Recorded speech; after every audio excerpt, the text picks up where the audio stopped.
A green paper published by the Department of Home Affairs proposes that women be allowed to marry more than one partner. Now, the green paper aims to work towards the development of a new single marriage bill and will align the country's marriage regime with the constitutional principle of equality. For more on the implications of the paper, I'm joined now by Mr. Sihle Mthiyane, the Chief Director of Policy at the Department of Home Affairs, as well as Ms. Elizabeth Retief, a member of Polyamory South Africa. A very good afternoon to the both of you, and thank you so much for your time. Let's start with you, Babu Mthiyane.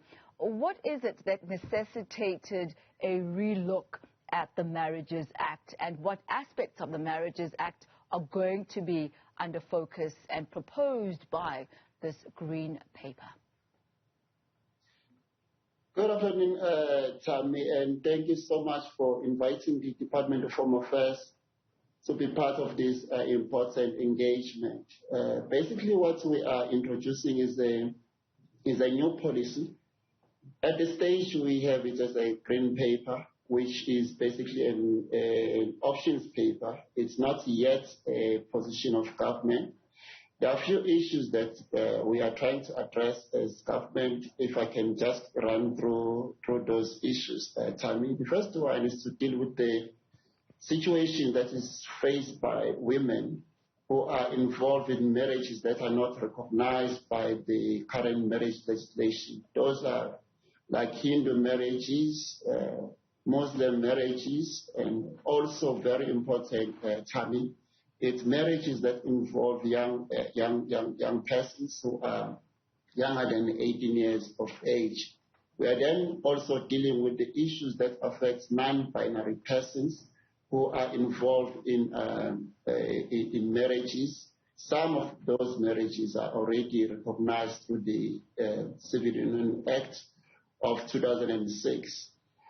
But then the few issues that we are then trying to address, the new marriage legislation will then allow those who are excluded to be recognized, for their marriages to be recognized. So let me bring you in here, Ms. Retief. What are your thoughts on the propositions that are being put forward by Home Affairs as per the Green Paper? Hi. Well, firstly, I think it's a very positive change. It's a very positive thing that our government is looking at this and looking at ways, first of all, to protect people who are already in religious marriages that doesn't get the same government protection that they would get, or same legal protection, because their marriages aren't recognized. That is an extremely worthy goal. And then because it would offer protection to people who are currently in quite a vulnerable position. And then to then extend that further to say that we want to make provision for non-binary people and go to gender equality, that is a fantastic step as well. This bill does not really touch on polyamorous marriages as such, but it is a step in the right direction, I think, because it also brings up the talking point of why should, in some situations, men be allowed to have more than one wife? You know, the equality thing, bringing in equality for women to have the same options.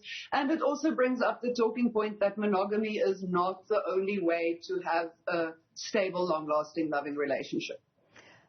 Babu Mthiyane, during the ministerial dialogues that took place in 2019 and 2020, one of the main areas of contention and controversy were around issues of polygamy and polyandry with the various ministers. Talk to us about the nature of those discussions and the concerns that were put on the table. Look, basically what you get from traditional leaders, their views are very clear. They say polygamy is for men.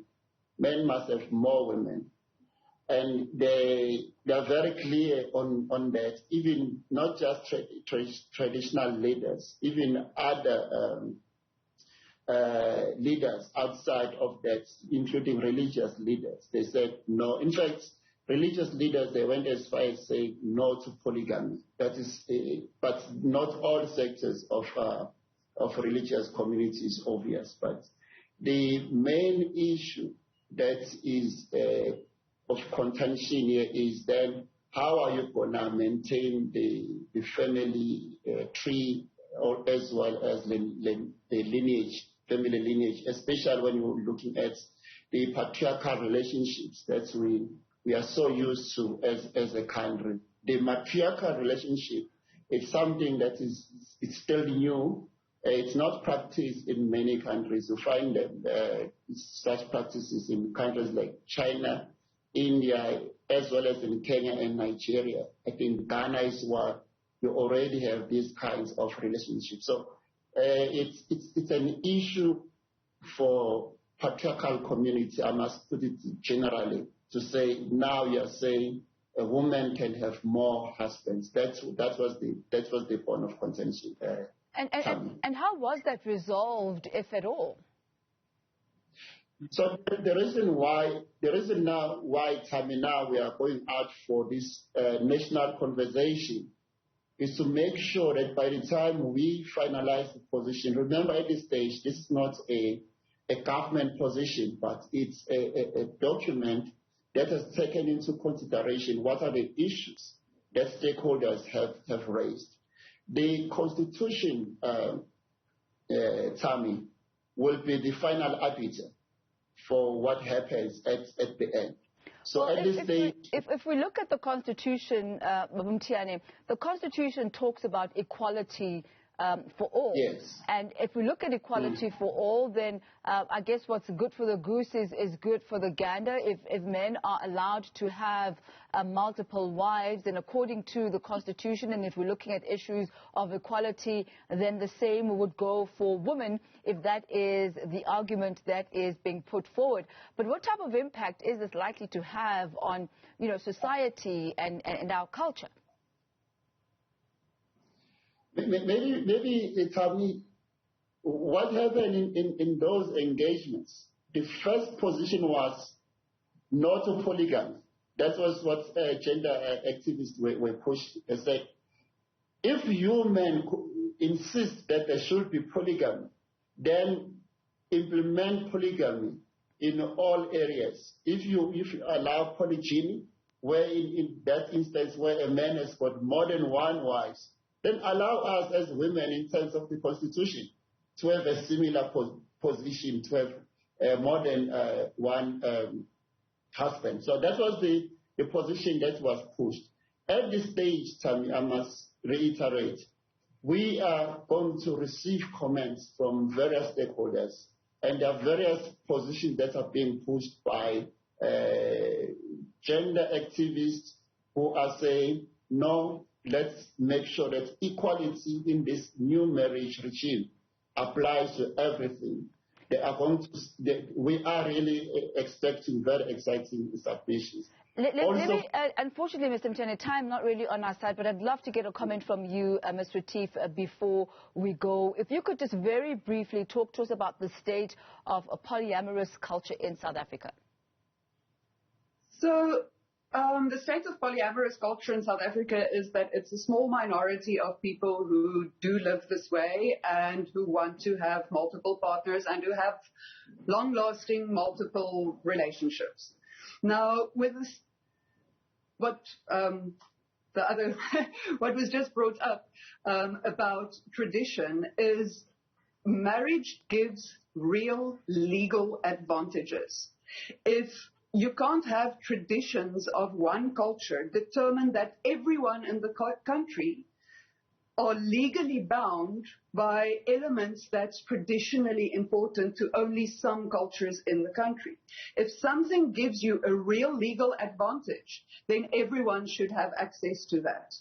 It's not right to say that only some people get access to those advantages because tradition, because it's our culture.